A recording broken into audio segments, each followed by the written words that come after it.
ان دو کے علاوہ کوئی جگہ نہیں. تو میں ایک بڑے عالم کے ساتھ ایک دفعہ گیا, مجھے کہا تربوز خریدنے چلو منڈی. میں نے کہا چلو. تو وہ مجھے کہتے ہیں ذرا چکو. میں نے کہا ہاں. کھانا تو نہیں چکنا ہے. میں نے کہا فقہاء نے 2 جگہ لکھی, تیسری نہیں لکھی. کہ میں چکو. میں نے کہا آپ چکے. میں ہٹ گیا. جب وہ چکنے لگے دکاندار کہتے او مولوی تم تو سر بازار کھانے لگے. میں نے کہا یہ دین کی توہین آپ نے کروائی ہے, بے موقع اور بے محل مسئلے پر عمل کر کے. بے موقع بے محل مسئلے تو خزانے ہیں. خزانے کے لیے جگہ چاہیے, پردہ چاہیے اس کے لیے. میں نے کہا اس نے دین پر غیرت کی ہے.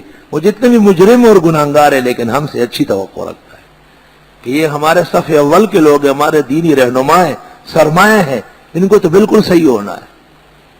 میں نے کہا وہ اجر ملے گا اس کا, اس تان کا بھی اجر ملے گا انشاءاللہ. روزے کی عظمت پر اس کو غیرت آ گئی. دکاندار بھی حیران ہوا کہ ایک مولوی چک رہا ہے, دوسرے لڑ رہا ہے اس سے. بازار میں ہمارا مناظرہ شروع ہو گیا. بہت احتیاط کی ضرورت ہے. یہ ہمارے بعض ساتھی امتحان دیتے ہیں تو روزہ نہیں ہے.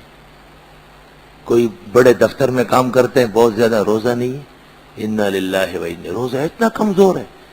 ایک امتحان بھی اس کو ڈسمس کر سکتا ہے, ایک دفتر بھی اس کو دھکا دے سکتا ہے. ایسے امتحان کو رہنے دے اور ایسے دفتر پہ لعنت بھیجے کہ جس میں آپ اپنے اللہ کو ناراض کر رہا ہے اور اپنے دین کے فرائض پر ہتھوڑا چلا رہا ہے. آپ 1 مہینہ نہ صحیح. مولانا احتشام الحق مرحوم بڑے عجیب آدمی تھے, بہترین خطیب اپنے زمانے کے, عالم مقرر. یا تو علماء ہوتے ہیں تو بیان نہیں جانتے, یا بیان جانتے تو علم نہیں ہوتا. دونوں صفتیں کم دنیا میں نصیب ہوتی ہیں. مولانا نے ایک دفعہ رمضان شریف میں ایک مثال بیان کی کہ میرے پاس ایک شخص ہمیشہ جمعہ پڑھنے آتا تھا اور بہت قریب بیٹھتا تھا اور بڑا ہاتھ ملاتا تھا. رمضان شریف جب قریب آیا تو وہ ایک دن آیا, اس نے کہا حضرت والا آپ کو تو پتہ ہی ہے کہ رمضان شریف آ رہا ہے, اور یہ بھی پتہ ہے کہ میں نیک آدمی ہوں, آپ کا نمازی ہوں جمعے کا, لیکن مجھے روزے نہیں رکھنے ہیں. آپ بڑے عالم ہیں, آپ مجھے بچائے کہ روزہ بھی نہ رکھوں اور گناہگار بھی نہ ہو جاؤں. مولانا نے فرمایا کہ میں نے ان کو کہا کہ اس مسئلے سے پہلے ایک مثال سن لو کہ ایک بڑے میاں کا پاجامہ سل گیا تھا. کہیں درزی سے غلطی ہو گئی, وہ ذرا بڑا سل گیا. تو اس نے اپنی گھر والی کو کہا کہ یہ پاجامہ بڑا سل گیا, کاموں سے فارغ ہو کہ اس کے 5-6 کاٹو اور سلائی کر لو. کتنے انچ کے. پھر خیال آیا کہ یہ تو سب گھر کی ذمہ دار ہے, تو بڑی بہو کو کہا کہ بھئی یہ پاجامہ میرا لمبا سلا ہے, اس کو کاٹو اور پھر سلائی کر لو, 2 انچ کم کر دو. پھر خیال آیا کہ گھر کی ساری ذمہ داری تو گھر والی کے بعد اس پر ہے, تو ایک اور بیٹی کو, پھر چھوٹی لڑکی کو. جب گھر والی فارغ ہو گئی, اس نے پاجامہ اٹھا کے کینچی سے کاٹا, سلائی لگائی. پھر بہو بڑی فارغ ہو گئی, اس نے بھی کاٹا, سلائی کی. پھر بڑی لڑکی کو موقع ملا, اس نے بھی 5-6 کاٹے, سلائی کی. اخیر میں چھوٹی لڑکی کو موقع ملا, اس نے بھی کہا ابا کا حکم ہے, ٹال تو سکتی نہیں, تو اس کو کینچی سے کاٹا اور سلائی لگائی. رات کو جب یہ آگے پاجامہ اٹھا کے دیکھا تو پاجامہ نہیں تھا, جان گیا تھا, وہ پاجامہ ختم ہو چکا تھا. تو مولانا نے اس شخص کو کہا کہ آج اگر میں تیرے لیے روزے معاف کر لوں اور کل کوئی اور عالم کسی کے لیے نماز معاف کر لے اور کوئی زکوٰۃ دے اسلام کا, تو جان گیا ہو جائے گا. یہ مسائل وہ ہیں کہ ہم بھی محصور ہیں. اللہ کے نبی جناب رسول اللہ صلی اللہ علیہ وسلم سے جب بعض معاملات میں کہا گیا تو آپ نے فرمایا سبحان اللہ, اللہ کی پناہ, اللہ کا دین بہت محفوظ ہے اور سب بندے اس کے برابر کے پابند ہیں. جو زیادہ جانتے ہیں وہ زیادہ پابند ہیں. مجال ہے کہ فرائض میں کسی سے ارادتاً کمی واقع ہو جائے, جو بغیر کسی شرعی عذر کے. شرعی عذر صرف 2 ہے.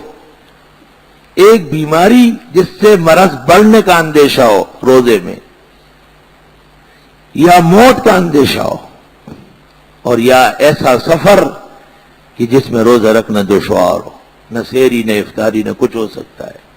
اس پر بھی اللہ نے کہا وَأَن تَصُومُوا خَيْرٌ لَكُمْ، روزہ ہی رکھو یہ بہتر ہے، ان کنتم تعلمون، کاش کہ تم میں سمجھ اور علم۔ نماز کا حکم تو یہ کہ 4 فرض 2 ہی ہے، آپ کو اختیار نہیں ہے 4 پڑھنے کا، لیکن روزے کا حکم یہ ہے کہ نہیں، اگر رکھ لے سفر میں اور مرض میں تو بہتر ہے۔ اسی طرح ایک ایسا مریض اور شیخ فانی کہ جس کے جانبر ہونے کا کوئی توقع نہیں، ایک ایسا بوڑھا عمر کے اس حد پہ پہنچا ہوا ہے کہ یہ امکان سے باہر ہے کہ اب یہ ایک دفعہ پھر صحت مند ہو جائے، جوانی لوٹ آئے اور یہ رمضان شریف کے روزے رکھے، تو ایسا مریض جو قریب المرگ ہو اور اس کے لیے ناممکن ہو روزہ رکھنا یا مرض سے ٹھیک ہونا، بعض بیماریاں ایسی ہوتی ہے اللہ حفاظت فرمائے، یا ایسا شیخ فانی کہ بس وہ تو فنا ہونے والا ہے، عمر اس کی گل رہی ہے، ختم ہو رہی ہے، تو ان دونوں کو اجازت ہے کہ یہ بجائے روزہ رکھنے کے فعدۃ من ایام اخر، تو وہ تو ہو نہیں سکتا کہ یہ روزے رکھ لے، ہر مریض کو مسافر کو یہ کہ بعد میں رکھے، یہ تو مر رہے ہیں، تو حکم یہ ہے کہ وَعَلَى الَّذِينَ يُطِيقُونَهُ فِدْيَةٌ طَعَامُ مِسْكِينٍ، یہ مسکین کو کھانا کھلایا، ایک روزے کے عوض ایک مسکین نادار مسلمان کو 2 وقت صبح اور شام، یا 2 مسکینوں کو 1 وقت کھانا کھلایا۔ انس سے بخاری میں مروی ہے کہ خبزاً و لحماً، روٹی اور گوشت کا سالن۔ اب اس میں بھی ہیئت کا فرق ہے، ایک شخص 15-20 روپے خرچ کرتا ہے، دوسرا شخص اپنے خوراک پر 100-200 خرچ کرتا ہے، تو جو اس کی حیثیت ہے اس کے مطابق فدیہ ادا کر لے۔ کبھی احتیاطاً ہم 50 کہتے ہیں، کسی کو 100 کہتے ہیں، اس کو دیکھ کر، اور اسی میں فرمایا فمن تطوع خیرا، زیادہ ہی خرچ کر لو فهو خیر له، اور بہتر ہے، بہترین مہینہ ہے۔ مطلب میرا ان باتوں سے یہ کہ مضبوط رہے اور گھروں میں اور اپنے متعلقین کو روزے کے لیے مضبوط رکھے، یہ صرف روزہ نہیں، اس سے ہماری مغفرت، عزت اور اسلام کی مکرمت وابستہ ہے۔ اگر یہ عادتیں بن گئی کہ کوئی امتحان کی وجہ سے نہیں رکھ رہا اور کوئی دفتر کی وجہ سے نہیں رکھ رہا، کسی کو ویسے طبیعت خراب ہوتی ہے، تو معاذ اللہ اسلام کو نقصان پہنچ جائے گا، اس لیے جو مختلف محاذوں پہ نظر آ رہا ہے۔